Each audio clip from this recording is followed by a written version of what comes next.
करते हैं। कितना लोग चिट्ठी लिख ले बा नहीं के विचार क्या बोला नहीं आपने लिखा है, आप लोग चिट्ठी लिखे। अच्छा आप नीचे करिए, हाथ ऊपर करिएगा। जितने लोग WhatsApp Pay I love you लिखते हैं हाथ उठा के बताइए कितने लोग WhatsApp Pay I love you लिखते हैं? लिखते हैं। क्या बात है, आप तो आज के जमाने में भी झंडा गाड़ के रखे हुए हैं। आप लिखते हैं कितनी गर्लफ्रेंड है आपकी? 5 को इतना कम का है, 2-4 और बढ़ा लीजिए। अच्छा अभी उम्र है, अभी उम्र है पूरा जमाना जीतने के लिए। तो मेहरारू कहती है बड़ा प्यार से कैसे, ए राजा जी रउआ बिना हमरा मन ना लगेला, इसे छुपा लेबो तो हम बोलब कैसे हो? किसी को नहीं देखने दोगे। तो एगो मेहरारू कहती है, ऐसे नहीं सुगर सागर मेहरारू चांदनी की तरह कहती है कि ए राजा जी वो जब से हमके छोड़ के चल गइल बानी, हमरा के कुछो नीक ना लागेला, ना दिन नीक लागेला, ना रात नीक लागेला, ना खाइल नीक लागेला, ना पियल नीक लागेला, ना होली नीक लागेला, ना दिवाली नीक लागेला। कि बढ़िया दुआ में पिया के प्यार कायल कि रतिया तरतिया पहाड़ दिन भइल का कहे हमरा करे जजान दौर के, का कहे हमरा अरे करे जजान दौर के। इधर लाइन में आओ, लाइन में तुम भी आओ। दिलवा ले गइले, दिलवा ले गइले। अच्छा हमारी कमर चल रही है, आपका ताली बजना चाहिए। हाँ तुम उठा के 1 2 दिलवा ले गइले, दिलवा ले गइले, दिलवा ले गइले राजा बोतल में भर के, दिलवा ले गइले राजा बोतल में भर के। बढ़िया दुआ में पिया के प्यार कायल रतिया रतिया पहाड़ दिन भइल का कहे हमरा तोरे जजान दौर के, का कहे हमरा तोरे जजान दौर के। दिलवा ले गइले,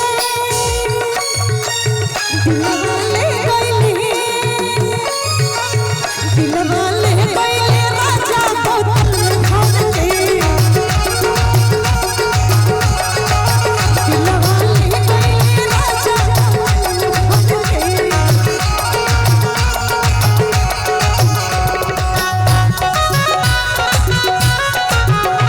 दिल जाने जिगर तुझपे निसार किया है, प्यार किया है बहुत प्यार किया है, प्यार किया है बहुत प्यार किया है।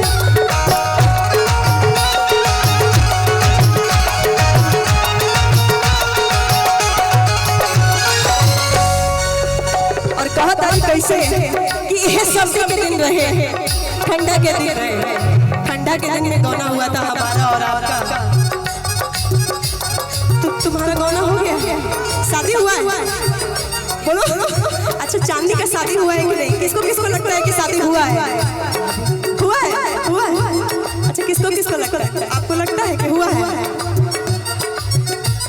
इधर इधर नहीं हुआ है। अच्छा अभी चांदी बता देगी शादी हुआ है बेटा? अभी होने वाला है ना, अभी होने वाला दिन धरा गया है। आप लोग कहती है कैसे सस्ते में गौना करो वाला पे दरानी, सस्ते में गौना करो वाला पे दरानी, छूटे न रहे कोना में हरदी, छूटे न रहे कोना में हरदी, सस्ते में गौना करो वाला पे दरानी, छूटे न रहे कोना में हरदी, छूटे न रहे कोना में हरदी। कुछ दिन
10 रुपया